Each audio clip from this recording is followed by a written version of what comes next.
All right. We're back again. Seatbelt on. I don't need this. I get in your car, I put on a seatbelt because it's in a car. I do this too often to kick that habit. So obviously we're back. Wes is with me today for the second of 4 or 5 fucking movies I gotta see this week. It's gonna be good.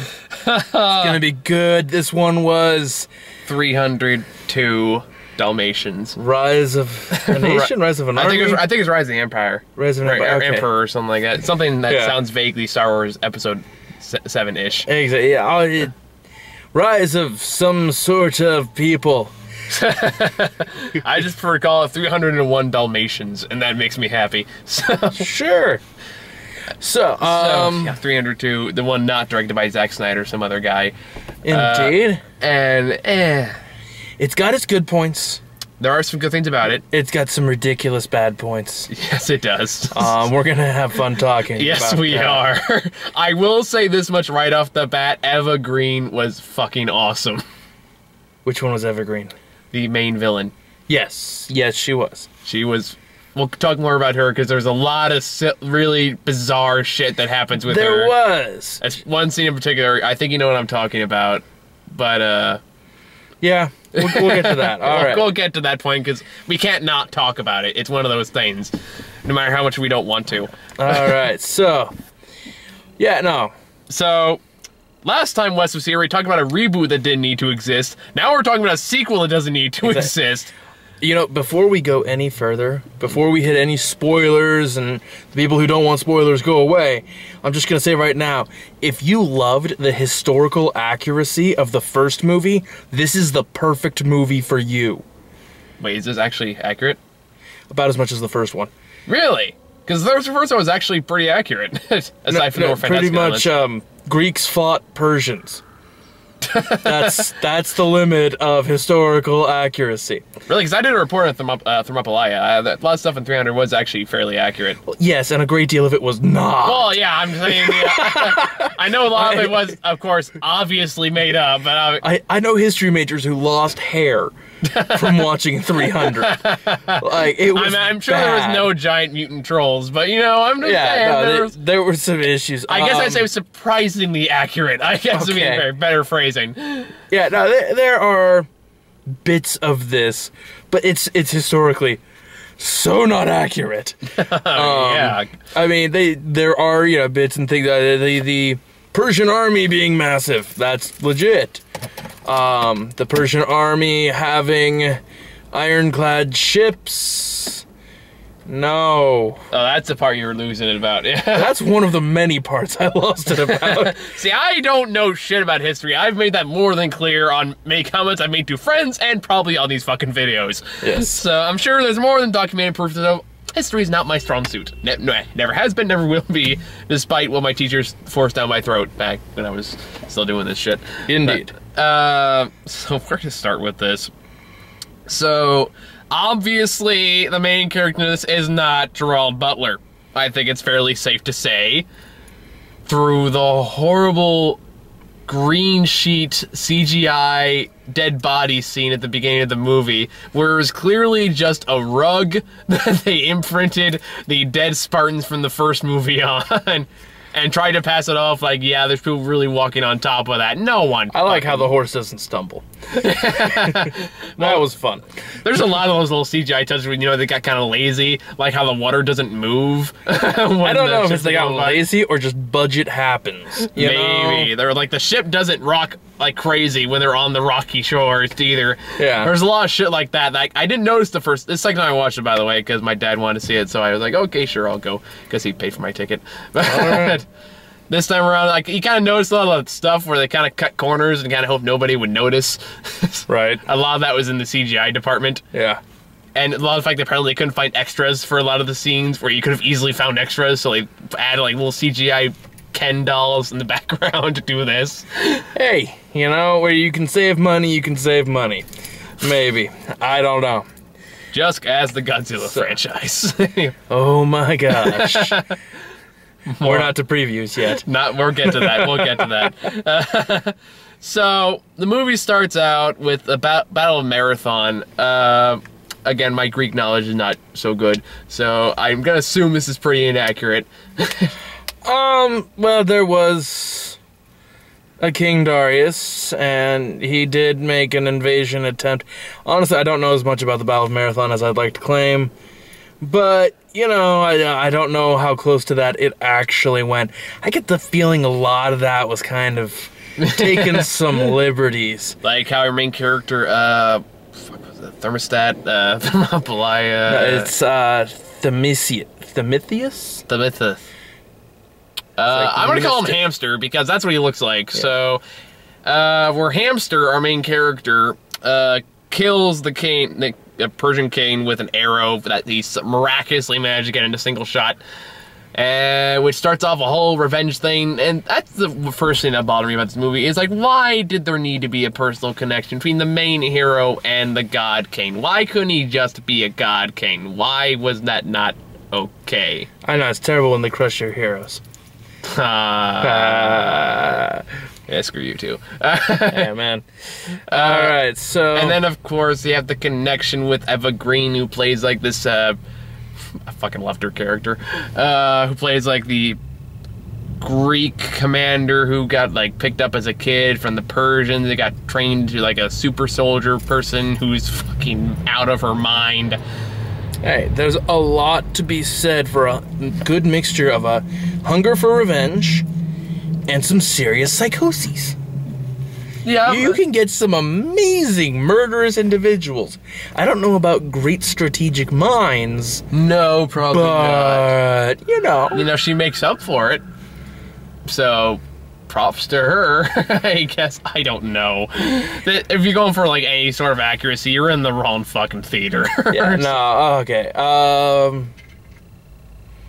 That's like saying RoboCop's a documentary. So, it's a violent film.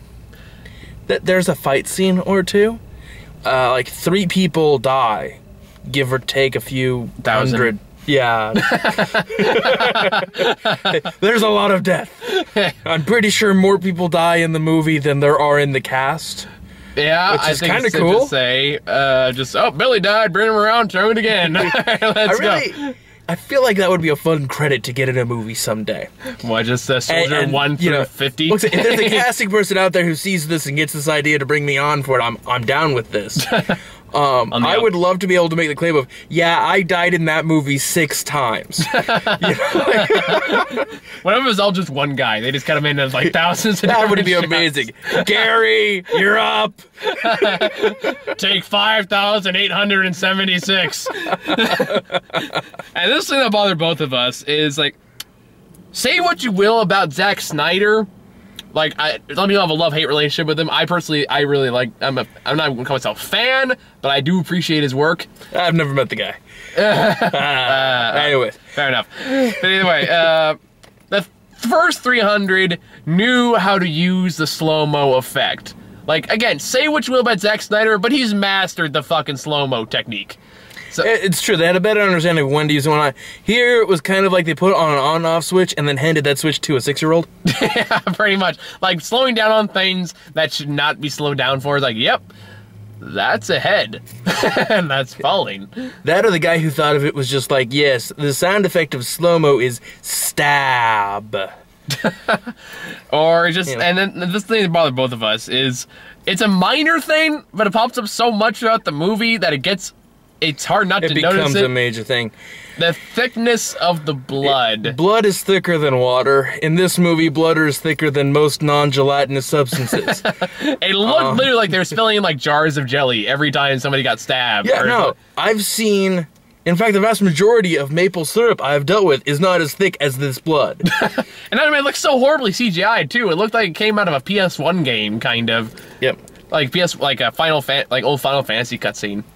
Now, admittedly, there are times in the movie where I'm watching and going, "This would be so fun to do as a video game." Yeah, surprisingly, all 300 video games apparently suck, except for God of War. You know, this movie would have been a lot more awesome if Kratos was in it. Just throwing that out there. That would have been. Maybe that's the lead-in with the at the end, the various Athenians have put the ash skull on their face that you see in the previews and everything. Maybe 303 will be Rise of Kratos. That would be fucking awesome. I would crash my car to get to the premiere of that movie.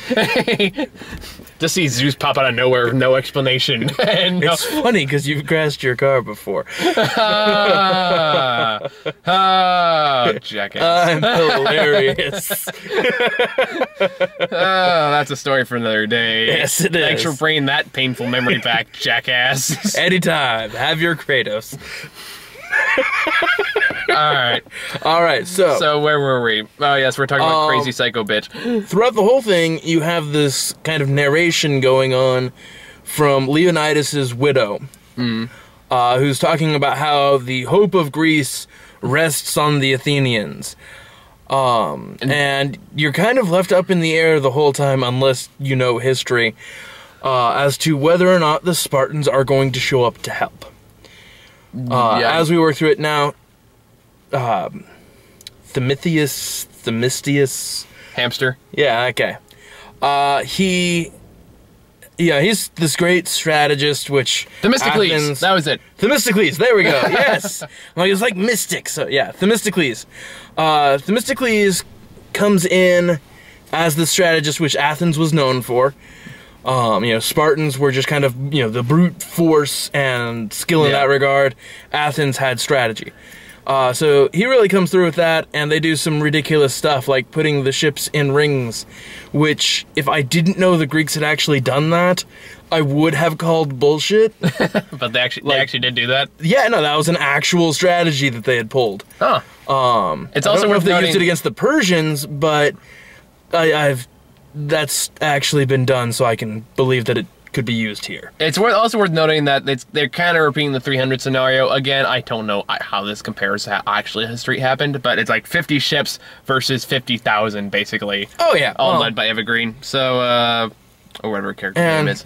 You gotta realize, by the time the Persians reached the, Euro-Asian crossover, it does not matter which country we could be talking about here.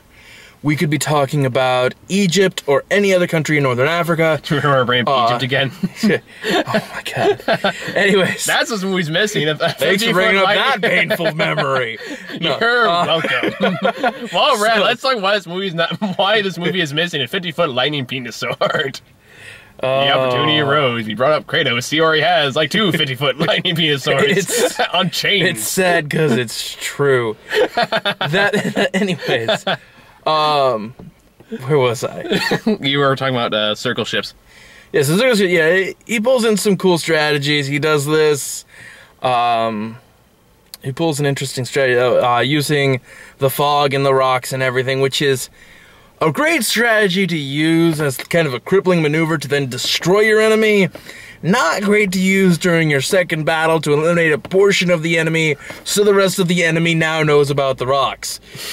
That's actually a good point. The terrain card is really, unless you're Russia, it's a card you get to play once. That's what we did there. If you're Russia, it's like, hey, winter happens. And that's how Russia earned their badass reputation. That and bear wrestling. After we're done, I'll tell you about how they train the military program. It's fucking insane. Is it bear wrestling? It's not bear wrestling. It's worse. I'm going to diverge a little topic here, because basically how it works is in front of them, there's a huge hallway full of blood, guts, and all these kind of things go like waist high. And behind them, they have attack dogs. So their moral is jump through the blood-filled hallway or get mauled by attack dogs. Your choice. So, that's a valid training regimen. yeah. So that will tough you up fast. So I don't think the people in this movie quite follow the same regime, although no. The Spartans probably did. I don't know. Their trainers are true. Fucking insane. Guys, you're going to want to see this movie for the fight scenes. Ladies, you're going to want to see this movie for the guys in the fight scenes. Assuming those ladies are, looking for guys built like that. Yeah, and that's the kind of thing that bothered me about this movie is the fact that these are supposed to be like sculptors and poets And they're all rocking six-packs. yeah, for starters. No. And apparently they're all really good fighters, too. So it's like, that's kind of a logical fallacy. We're trying to build up just how against the odds these people are fighting, when everyone seems to handle themselves pretty okay. So... Yeah. Now, I had a problem during the first 300 movie, where I just could not believe the lack of armor on the Spartan warriors. It's even worse here. And it definitely happens again here. And I could go on for a while about my problem with a number of certain Greek soldiers taking off their helmet in combat. It's like Spider-Man always taking off his does mask.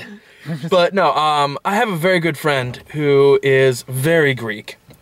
And when I went to him about this, and I'm like, can you believe that they would do this? And he looked me dead in the eye, and he's like, man, have you ever spent late summer in Greece? Trust me, if you had to be that physically active, you would wear nothing but your underwear as well. Apparently, it is that hot and that humid in, like, July, August, when the, Battle of Thermopylae is supposed to happen. That makes sense, actually. That, yeah, no, you wouldn't want to wear a breastplate. You wouldn't want to wear anything. If you could do it, you'd fight buck naked. You know? There you go. That would be a great distraction for the enemy. Whoa, they're just hanging there. Okay. It's like the terrain. That's a distraction you play once, and then it turns horribly against you. Point. All right, now, there comes, like, the biggest problem I have with this movie is that, in comparison to the first 300, again... Personally, I really like the first 300. I thought it was actually a pretty solid movie. The big problem with this one is it fails to do what the first one did, where, first off, it really builds up just how against the odds the characters are. That was the big thing. Like, they spend, like, the first hour of 300 showing just how, like, emphasizing that they stand no chance, that they're gonna die, that they are going to lose no matter what they do, and emphasize that they have things to lose. Exactly. And that made their fight mean something more. Here it's just like, okay, we're gonna go to the ships now, bye, pretty much, and soon enough we're at the bay, or at the sea. Well, and they do try to build suspense and talk about the numbers and whatnot. The big challenge here, in my opinion on it, is...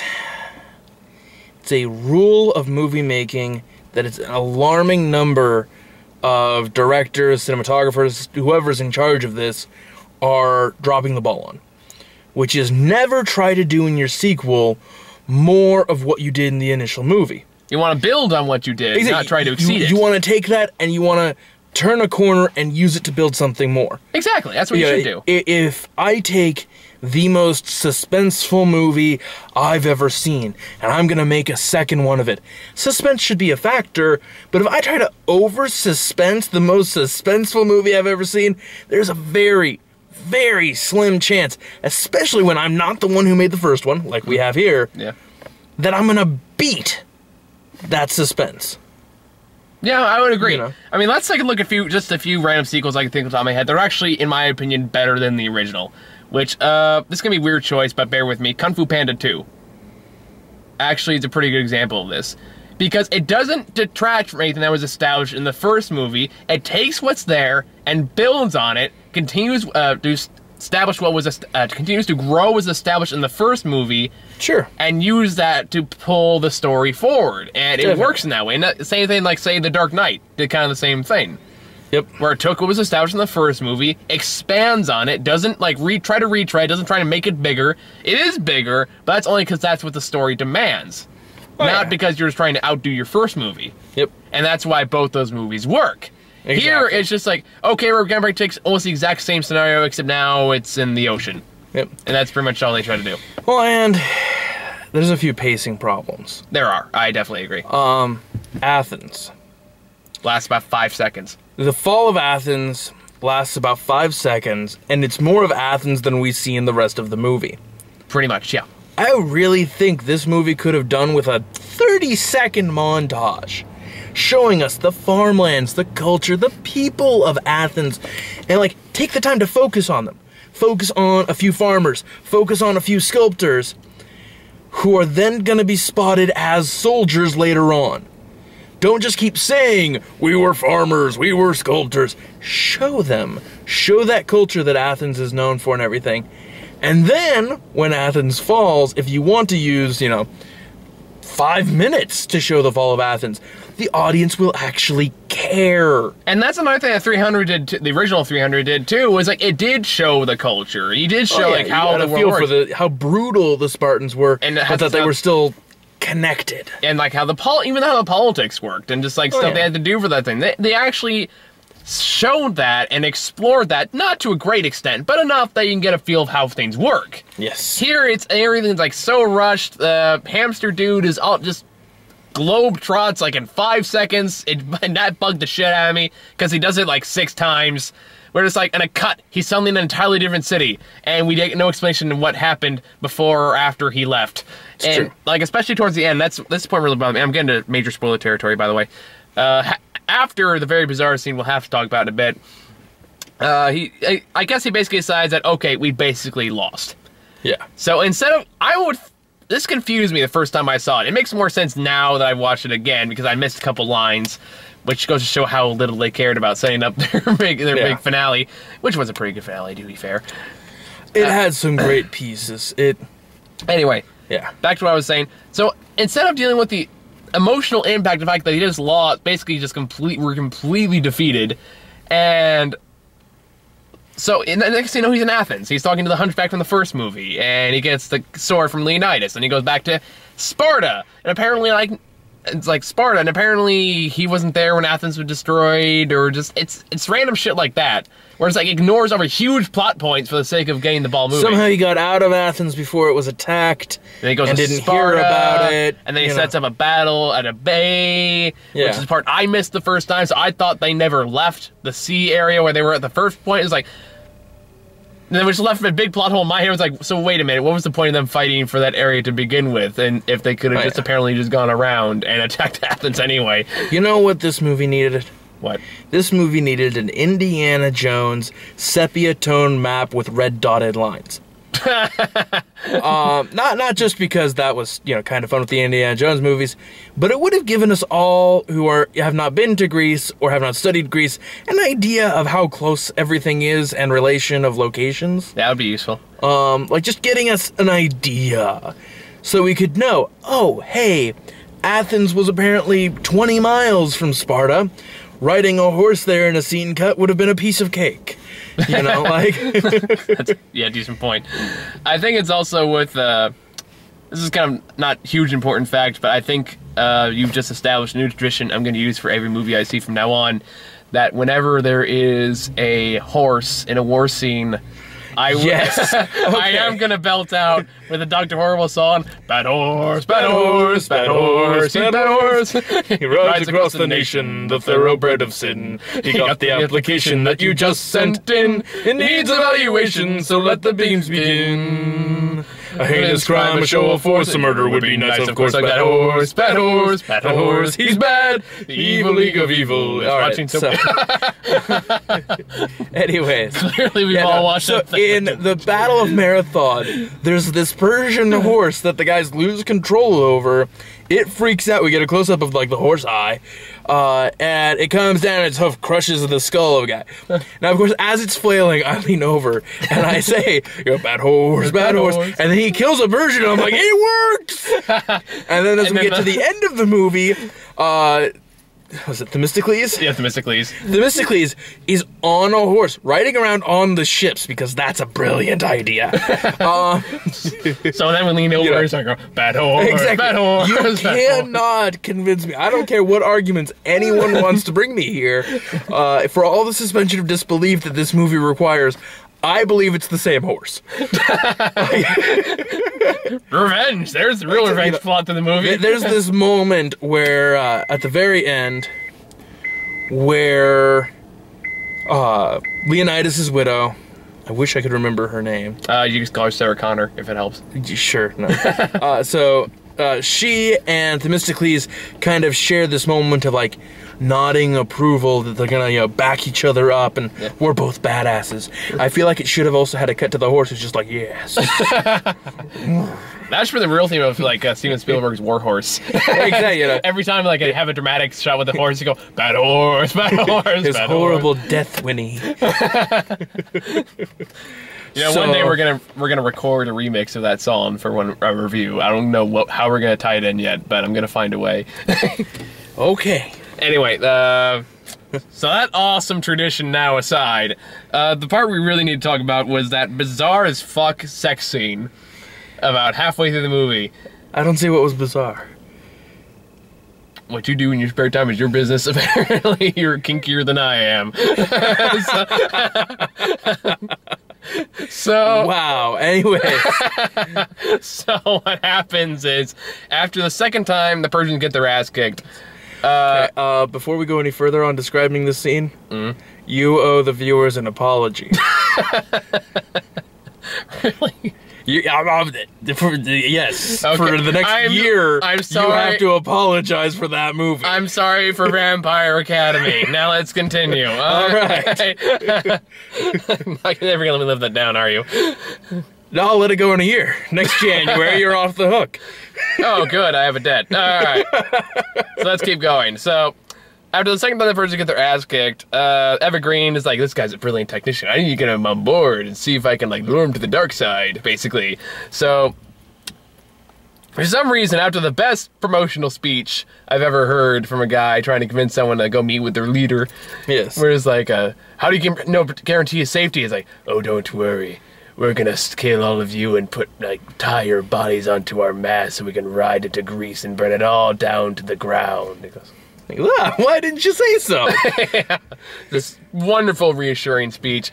So they go on there, and then they keep going back and forth about, like, you're gonna die here, blah, blah, like, you're so helpless, blah, blah, blah, all that nonsense. And then they go building the sexual tension progressively until finally they just literally go at it. Go. No. And just start, it's like the most violent sex scene I've seen since Basic Instinct. Yeah. And that's the thing. I don't know if you're into that, but, you know, since it's probably not weird to you, but... I can neither confirm nor deny any statements. That being said, no. I think that this is just horrible planning on her part. She has done her research. Her spies have brought her information on this guy.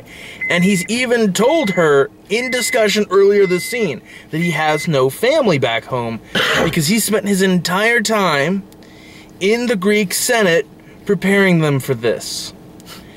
Now, there are all sorts of rumors and whatnot about what Greeks and Athenians and whatnot did with each other and what... It doesn't need to be gone into here, but suffice to say, there's a fair amount of evidence that it's possible Themistocles could have been gay. So planning to play the sex card here might be a poor strategy. That explains why he says no towards the end. And then he just refuses her. I mean... Right in the middle, man. That takes willpower. After throwing against walls, it's guaranteed. This is not I'm not making any sort of assumption. I'm simply pointing out that there is the possibility there. And if that was the case, well... It makes sense. Exactly. For the first time in the movie. I don't know, man. He's got some weird stuff with asphyxiation and slamming against every conceivable wall and table and everything like that. And the part where he turns her around and bends her over the table. Yep, that part. As you would if you were trying to gain access to... Yeah, so anyways. Really? Hey, I'm just pointing out the evidence. Either way, it just I don't know. On one hand, it made me a little uncomfortable. On the other hand, it just reminds me that I'm single. Sorry, man. Me too. Sorry. It's okay. One day I'll have strange wall slamming. I'm not even going to finish that sentence. Let's continue.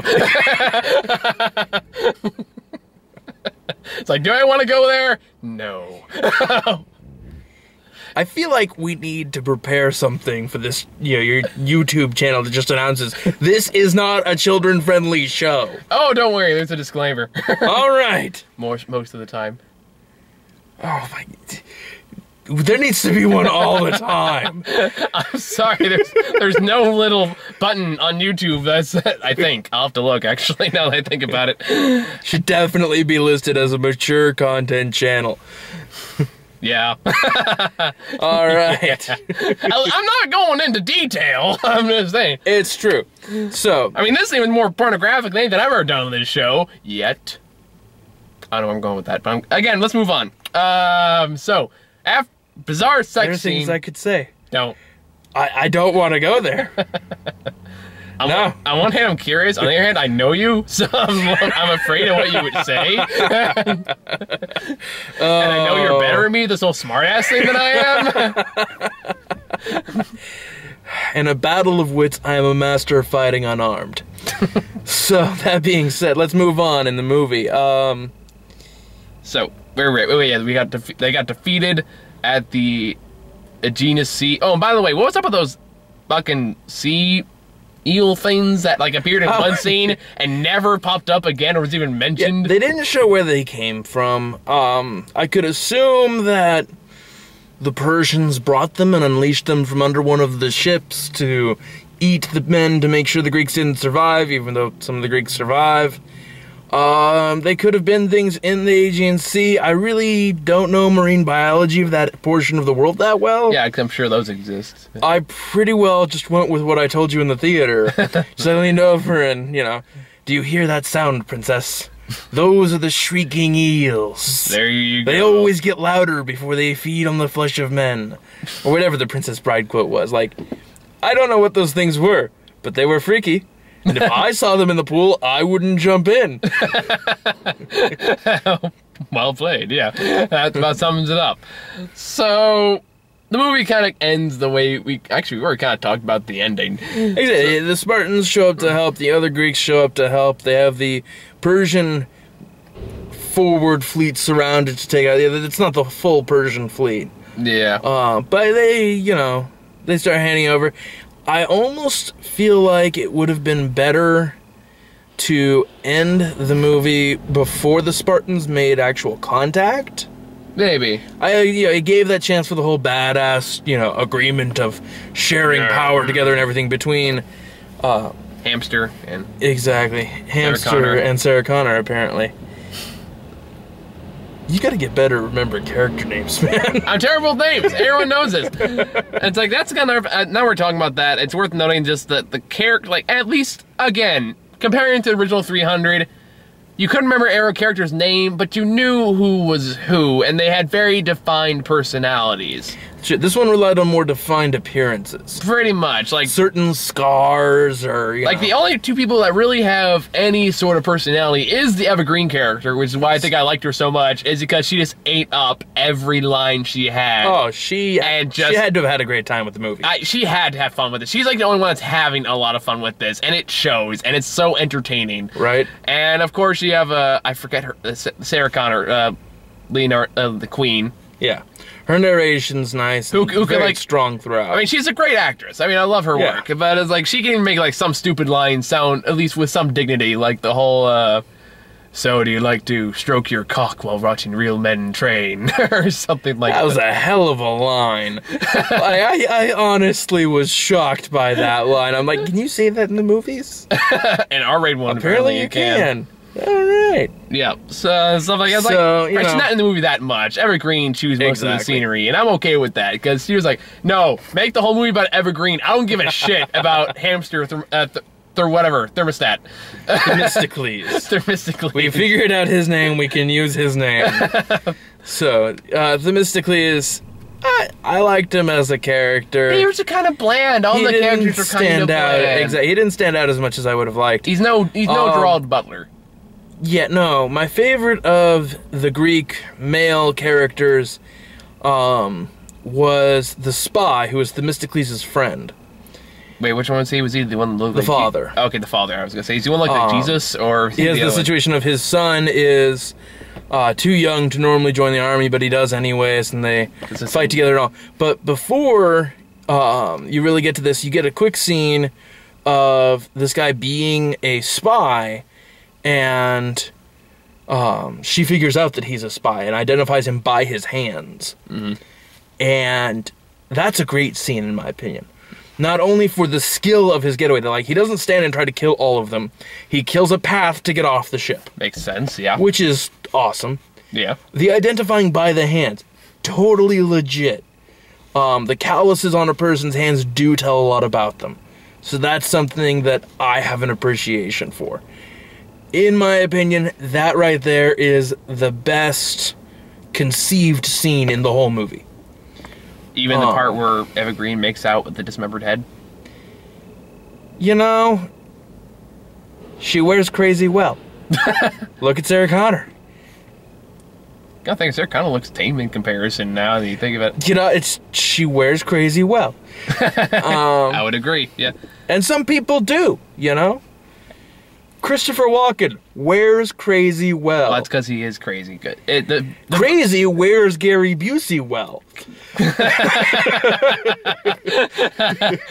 I still like that Family Guy thing where it's like, how you doing, Gary Busey? And the mirror is like, it's horrible clown with snake hair. It's like, you're doing great. Thank you, Gary Busey.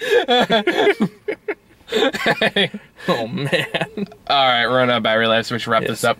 So, yeah, I mean, like, there's good stuff about this movie. The action scenes are very well done. It is clearly shot. You can see what's happening, which is a big plus. Yeah. And they're very entertaining. Eva Green is fan-fucking-tastic. I think she's going to be one of the best characters of the year just because how over-the-top ridiculous she is. But it's not to the point where it's like, it's stupid. It's to the point where it's like, it's totally in character. It fucking works. Yeah, no, and it shouldn't work. The only problem I have is no one who's that crazy should be that strategic. I'm okay with it. That's like, that's a fine line for me. But, you know, even still, she plays it well. It's a great very role for entertaining. Her, you know? Very entertaining. Easily the most entertaining part of the movie for me. Her wardrobe. I don't know who the designer is on those costumes. They should be making more amazing, ridiculous costumes for movies. For the time period, whoever that designer would have been was as batshit crazy as she was. Because those costumes were weird. Like the one with like the awesome. the spine in the back. The armor she wears at the end, where it's just like, that's really cool looking. I don't know about battle functionality, but damn, that's cool looking. Yep, I agree. So, yeah, it's like there's some entertaining part about this movie. I would say it's a rent at most. Really, the first one is a lot better. Because at that one, the gravity of the situation was much more heightened. The characters were better developed. They felt like characters, for starters. And, well... When to see this movie, I would say consult the ancient proverb. Which is? Is it on Netflix? I'm just waiting for the release of the first 300 on Netflix. They won't do it. Yeah, they have deals with certain distributors. It's Warner Brothers, I think, right? Could be. I don't remember, to be honest. Anyway. So, yes, so previews. Previews. So before we run out of battery. Agreed. So, first one that came out, I am so fucking excited for, and I am also terrified because I am so excited. Oh my gosh, yes. So, and the first one is Godzilla, which is the movie, again, when this was announced that America is going to take another go at it, pretty much everyone was fucking terrified because we all had horrible flashbacks from the 1998 film, which was awful. Now, I gotta admit, I was a kid in I loved it when I was a kid. I had a lot of the toys. Oh, I do too. I still have a lot of my old toys. Oh my gosh. There was a great line of toys made for that movie. But as a movie, it was not fantastic. No. The highlight of the American remake for me was Baby Godzilla's reenacting the Velociraptor kitchen scene from Jurassic Park. Oh, yeah. I forgot they shamelessly ripped that off. Yeah, no, that was that was entertaining. But otherwise, so we're cautious about this. But the thing is, like, this one, it looks like it's taking it a lot more seriously. Yeah. Like, it's like they really getting the gravity situation. There's still another monster in there. It's not just Godzilla. Yeah, exactly. We need to look into... Well, honestly, I need to look into who's making this Godzilla remake and everything. I forgot who the director is. I know they've been working very, very closely with the original makers of the first 1954 film. Which is awesome. I loved Pacific Rim last summer. I loved it too. That was amazing, and so it's kind of restored my hope in America making a giant monster movie. Well, it's like, I like what they're doing here is, this trailer we got didn't really explore this too much, but the new one that came after it, I don't know if you saw that one. The newer trailer. Yes. The one that just blew everyone away when it was released. Oh, yeah. But it's like, it very much captures just the gravity of what Godzilla represents. Because he wasn't always just a giant monster they became after the first one was released. He was an analogy for nuclear weapons.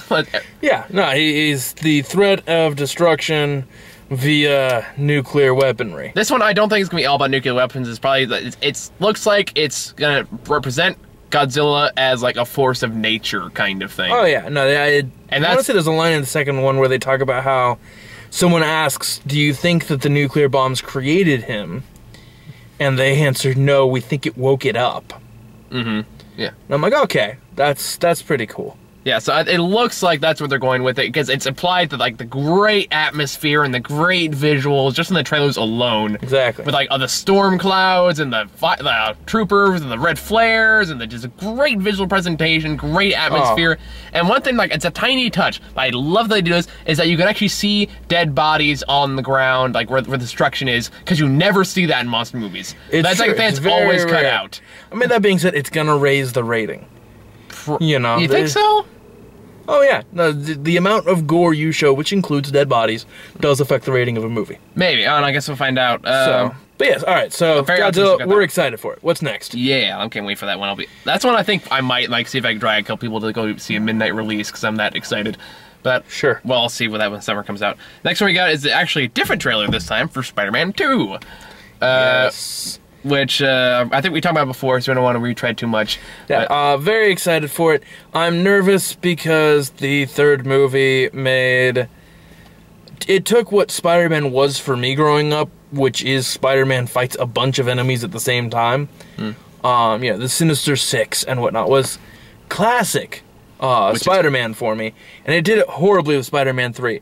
So now they're kind of trying to do it again. We know we've got at least the Rhino and Green Goblin and Electro. And Electro in this one. So I'm hopeful that it's going to do it right and it's going to be awesome. From what I understand, this is just like an interview that was released earlier today, actually, when the director was actually addressing those concerns, is the fact that from what it sounds like Green Goblin and Rhino are very much set up for the other movies they're planned. Like, there is a Sinister Six movie coming. They've already confirmed that. And apparently Rhino is only in the movie for about 4 minutes, from what the director said. That's okay. Yeah, I'm okay with that too. Yeah. The main villain here is going to be Electro, and that is going to be the focus, which I'm okay with, because I love Jamie Foxx. Definitely. Now, that being said, when it comes, I'm going to critique the crap out of the Rhino. Probably.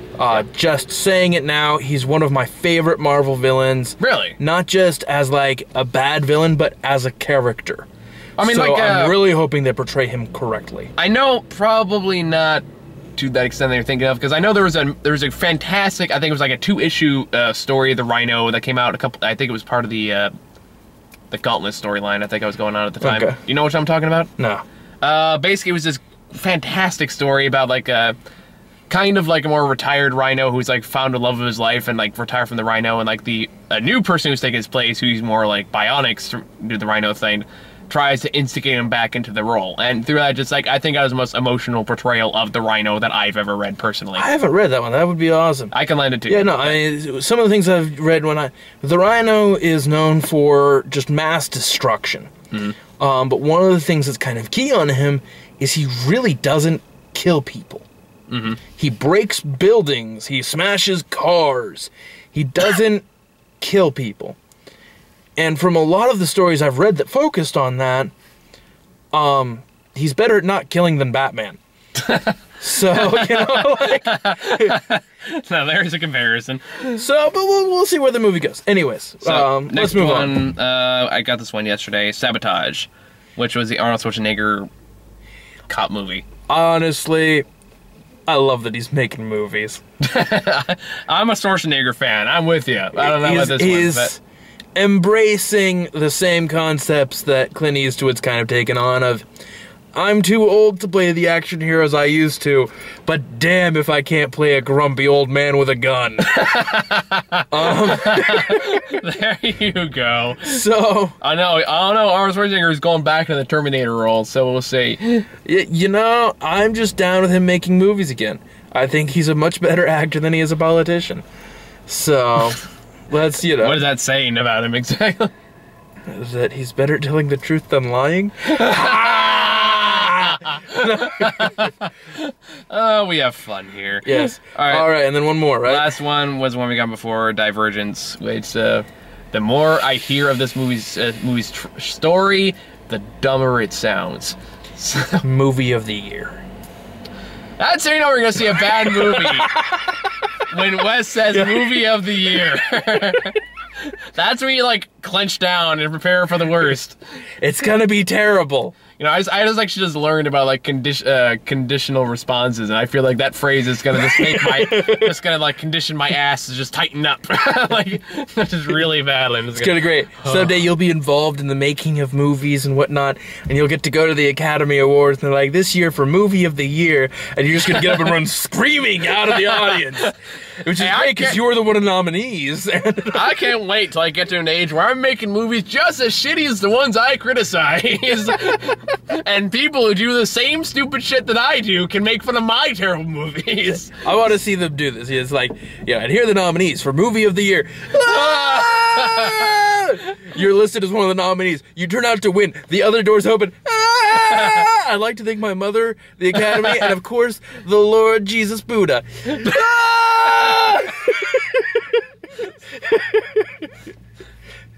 We're not gonna top that. I think we need to end there. And on that right there, we're just gonna be done. Tune in next time for Mr. Peabody and Sherman. Yes!